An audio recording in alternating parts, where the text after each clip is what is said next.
अपन ने पहले पढ़ा था, सबसे पहले क्या पढ़ा था? पाचन। पाचन का एक सिस्टम है। उसके बाद में पढ़ा था श्वसन तंत्र। उसके बाद में क्या पढ़ा था? रक्त। रक्त के अंदर अपन ने पढ़ा था कि रक्त में जो है 8 प्रकार के ग्रुप होते हैं, जो ए, ओ, ए, बी, बी और ओ। जिनके अंदर ए प्रकार का प्रतिरक्षा पाया जाता है वो ए ग्रुप, जिसमें बी पाया जाता है वो बी, जिसके अंदर ए और बी दोनों पाए जाते हैं वो ए बी, और जिसके अंदर कुछ नहीं पाया जाता है एंटीजन वो होता है ओ। और RH फैक्टर के आधार पर उनको प्लस और माइनस में बांटा गया था। जिनके अंदर RH फैक्टर होता है, RH कारक जिसके अंदर होता है वो सारे प्लस वाले, और जिसके अंदर नहीं होता है वो माइनस वाले। और ये भी अपन ने पढ़ा था कि पॉजिटिव वाले जो है पूरे विश्व के अंदर कितने हैं? लगभग 80%। और नेगेटिव वाले कितने हैं? 20%। तो 20% लोगों को खून देना बहुत मुश्किल काम होता है। और आज अपन इससे अगला टॉपिक पढ़ेंगे रक्त परिसंचरण। परि का मतलब क्या होता है? परि का मतलब क्या होता है? परि का मतलब होता है चारों। परि का मतलब होता है चारों। और संचरण का मतलब होता है चलना। रक्त जो हमारे शरीर के अंदर चारों तरफ चलता है वो इसी परिसंचरण के कारण चलता है। और मानव के अंदर जो है वो बंद परिसंचरण पाया जाता है। मानव के अंदर बंद परिसंचरण पाया जाता है, क्योंकि इसमें हमारा रक्त जो है हमारे हृदय से धमनियों और शिराओं के द्वारा पूरे शरीर में चलता है, खुला कहीं नहीं चलता। इसलिए मानव के अंदर जो परिसंचरण पाया जाता है वो कैसा होता है? बंद परिसंचरण। रक्त जो है हमारे शरीर में भोजन के द्वारा जो भी ऊर्जा हमें मिलती है उस ऊर्जा को पूरे शरीर में पहुंचाने का कार्य करता है। उसके अलावा हमारे गैस जो श्वसन तंत्र द्वारा हमारा जो ऑक्सीजन अंदर मिलती है उस ऑक्सीजन को पूरे शरीर में फैलाने का काम रक्त करता है। वापस पूरे शरीर से उत्सर्जित पदार्थों को शरीर से बाहर निकालने का कार्य भी रक्त क्या है? तरल संयोजी ऊतक है। रक्त के अलावा हमारे शरीर के अंदर एक लसिका भी होता है, लसिका द्रव्य पूरे शरीर में लसिका का परिवहन करता है और एक लसिका तंत्र का निर्माण भी करता है, जो एक खुला परिसंचरण होता है। वो कैसा होता है?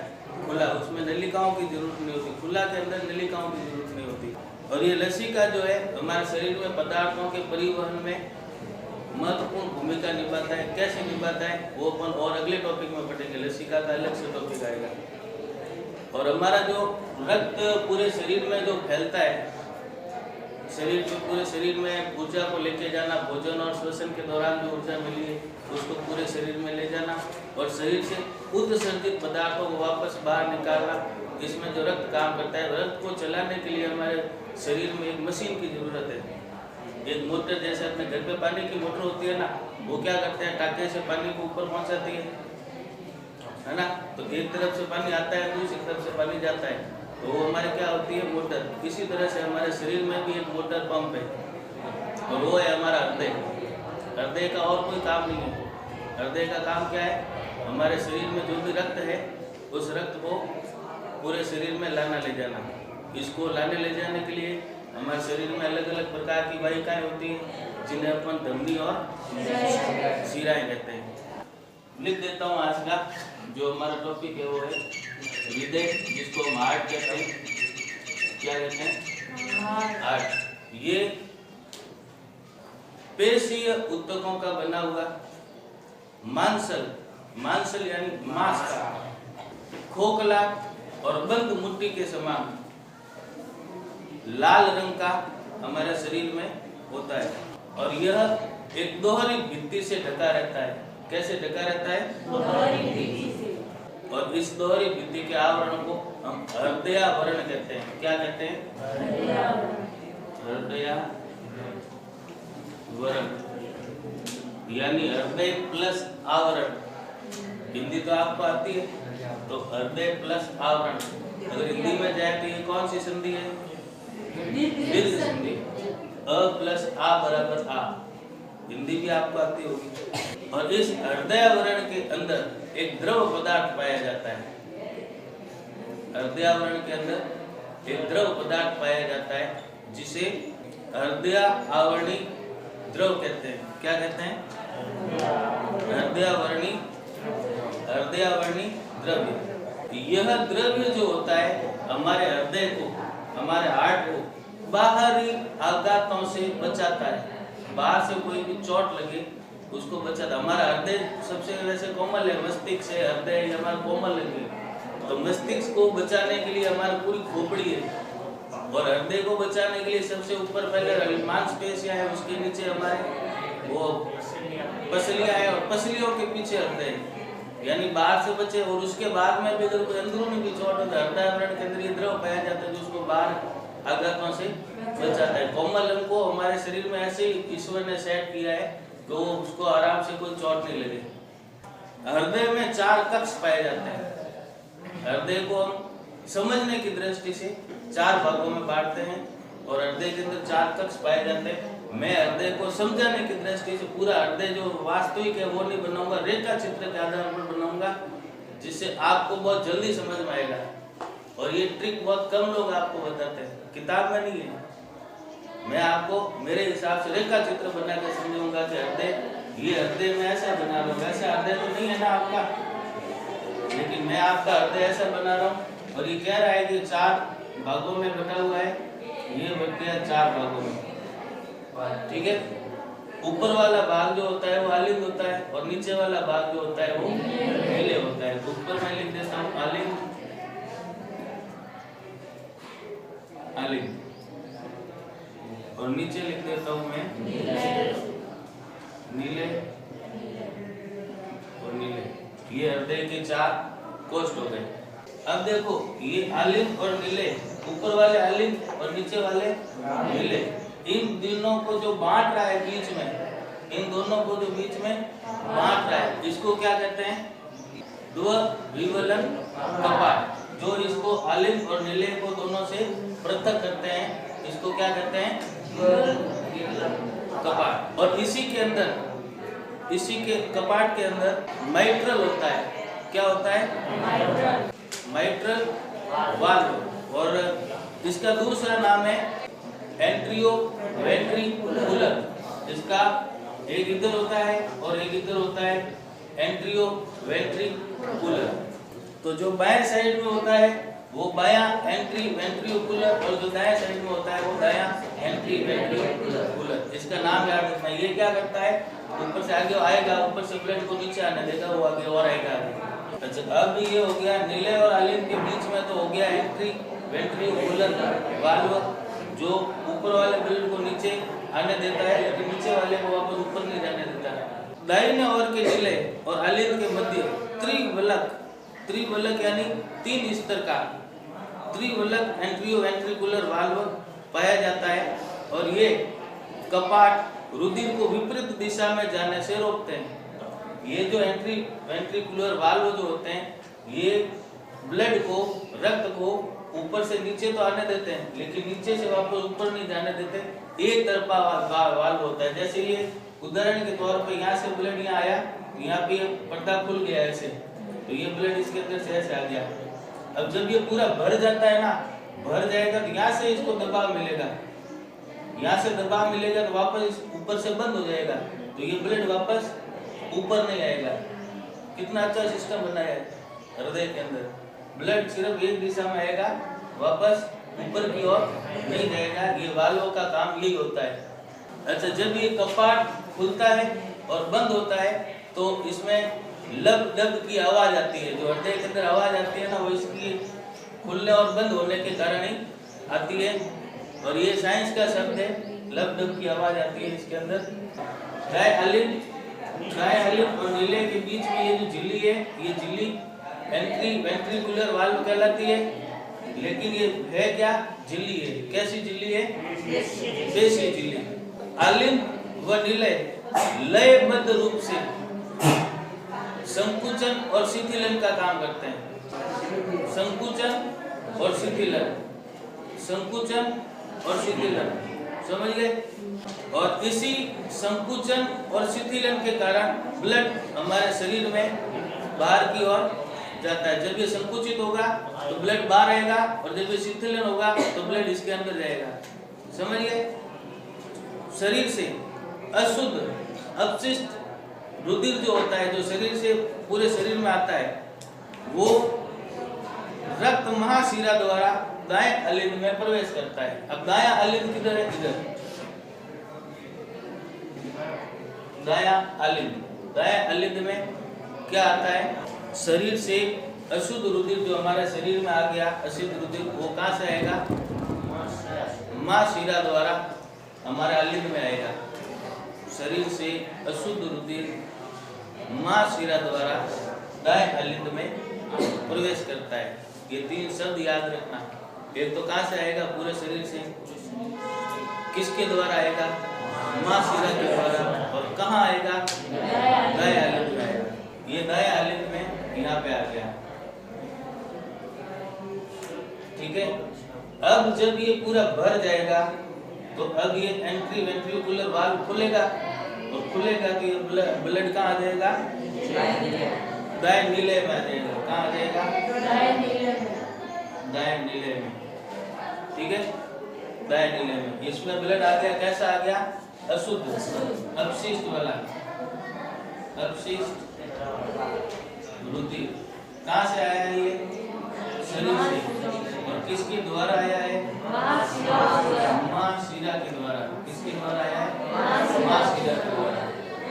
और यहाँ से किस में चला गया? इसमें। यहाँ से किस में चला गया? दाएं अलिंद से दाएं नीले में चला गया ये, ठीक है। दायां नीले, अब ये जब संकुचित होगा तो ब्लड इसमें आएगा, और जब ये संकुचित होगा अब ये वापस बाहर निकलेगा। अब ये कहाँ निकलेगा? बाहर निकलेगा। और बाहर कहाँ जाएगा? ये किसके द्वारा जाएगा? या इसको फुफ्फुस धमनी भी कहते हैं। इसको क्या कहेंगे? महाधमनी या फुफ्फुस धमनी। फुफ्फुस का मतलब होता है फेफड़े। फुफ्फुस का मतलब क्या होता है? फेफड़े। तो ये फेफड़ों की धमनी के द्वारा ये रक्त कहाँ चला जाएगा? फेफड़ों में जाएगा। ये इधर मैं बना देता हूँ फेफड़े, ये है फेफड़े, ठीक है। ये रक्त ऐसे गया, ऐसे गया और ऐसे गया, समझ गए। और ये रक्त कहाँ से आया था? शरीर से आया था। तो शरीर में यहाँ बना देता हूँ शरीर, यहाँ क्या बना देता हूँ? ये हमारा शरीर है। ये मैं रेखा चित्र बना रहा हूँ ताकि आपको दिशा समझ में आए। अगर पूरा में वो चित्र बनाता तो वो चित्र में पड़े रहते, कौन सी चीज कहाँ से आती जाती है वो अपन समझ नहीं पाते, समझ गए। तो ये हमारा शरीर है। शरीर के सभी अंग, शरीर के सभी अंगों से ये आया था।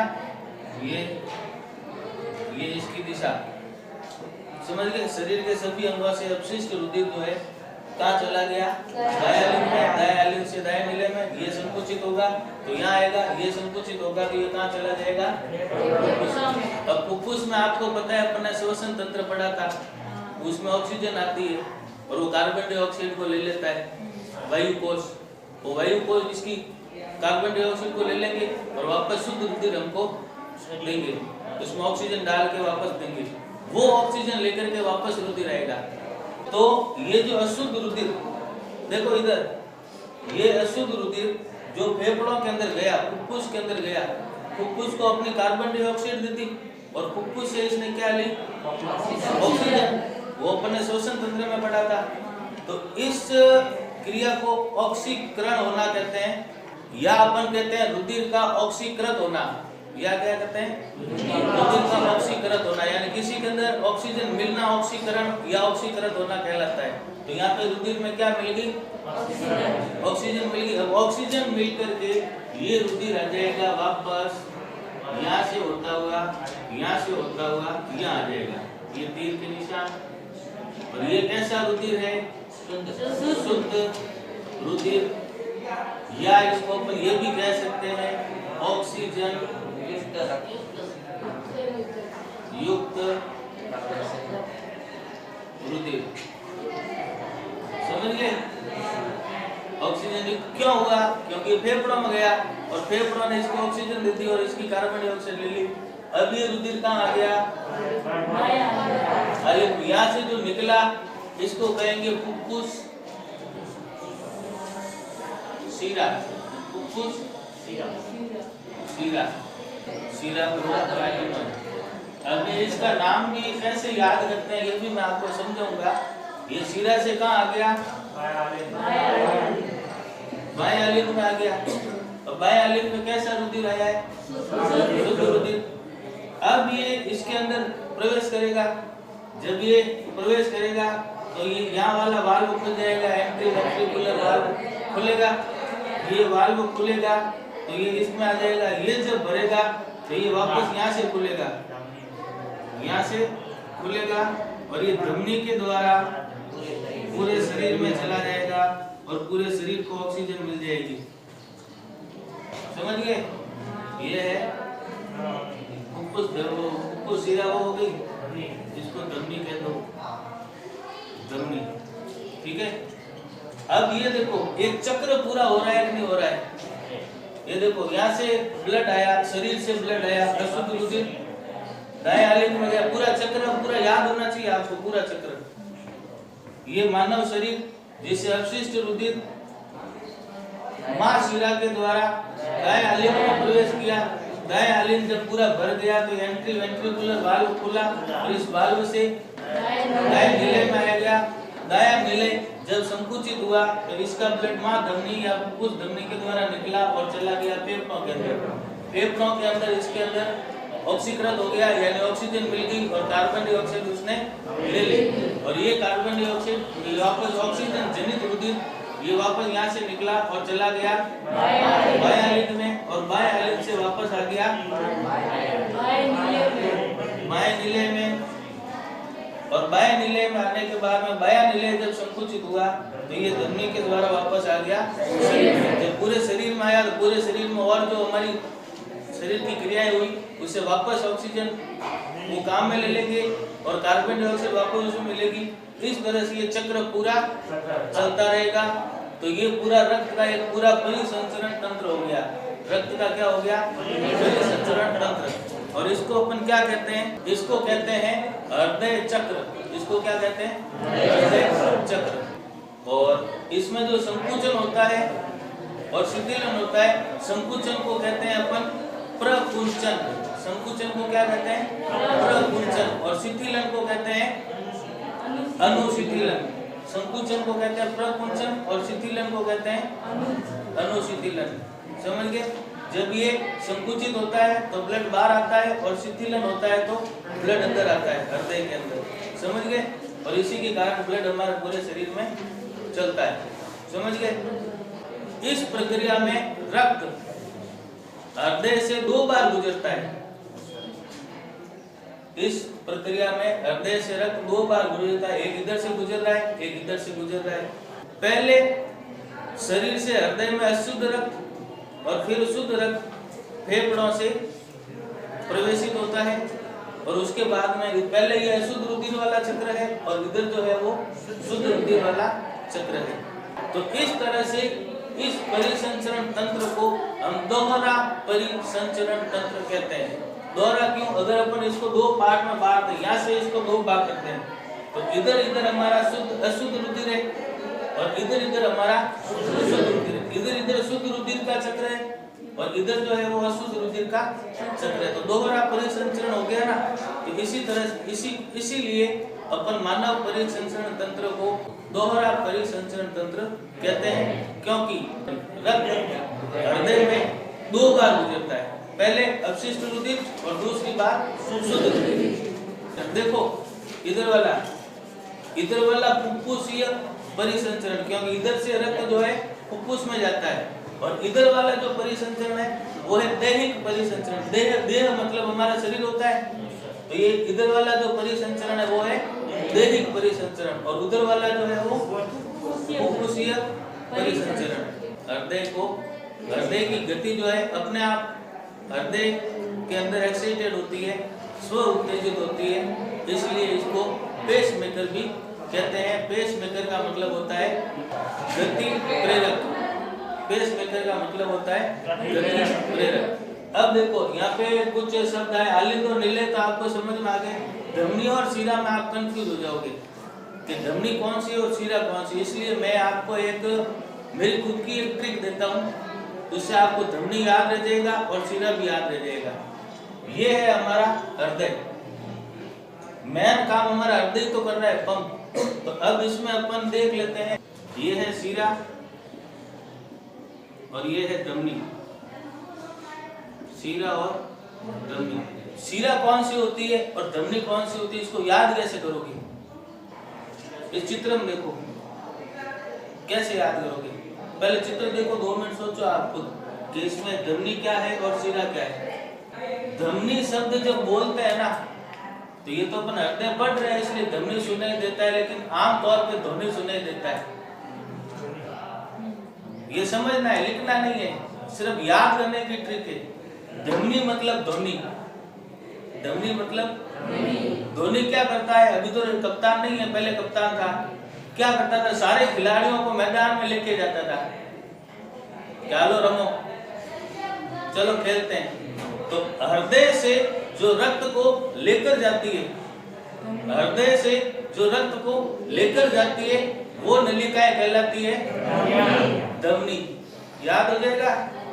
हृदय से जो वाहिकाएं रक्त को लेकर जाती है उसे कहते हैं धमनी। इसको ऐसे याद रखना, ठीक है। अब शिरा भी अगर याद रखना है, शिरा तो अपने आप याद हो जाएगी। अगर धमनी है तो हृदय की और जो लेके आएगी वो शिरा है। फिर भी अगर याद नहीं रहे तो जब अपन थक जाते हैं और अपना को कोई शिरा खिला देता है तो आनंद आता है कि नहीं आता है? तो शिरा खाने कहाँ आएंगे? यहाँ पे। तो हृदय के अंदर जो रक्त नलिकाएं या रक्त वाहिनियां जो रक्त लेकर आती है वो होती है शिराएं। जो रक्त वाहिनियां या वाहिकाएं हृदय की ओर रक्त को लेकर आती है वो होती है शिराएं। और जो हृदय से रक्त को बाहर लेके जाती है वो होती है धमनी। अगर वो फुफ्फुस की तरफ रक्त लेकर जा रही है तो फुफ्फुसीय नहीं, फुफ्फुस से रक्त लेकर आ रही है तो फुफ्फुसीय शिरा। फुफ्फुस की ओर रक्त लेकर जा रही है तो फुफ्फुसीय फुफ्फुसीय धमनी। फुफ्फुस की ओर लेके जा रही है फुफ्फुसीय धमनी, और फुफ्फुस से जो लेकर आ रही है वो फुफ्फुसीय शिरा। और जो शरीर की ओर लेकर जा रही है वो है धमनी। ये धमनी, इसको महाशिरा इसको कहते हैं। और जो पूरे शरीर की ओर रक्त लेकर जाती है वो महाधमनी, और जो पूरे शरीर से जो रक्त लेकर आ रही है वो है महाशिरा। तो धमनी और शिरा में अंतर समझ में आ गया। जो हृदय से रक्त को लेकर जाती है वो है धमनी, और जो शरीर से रक्त को हृदय के अंदर लेकर आती है वो है शिरा। समझ गए?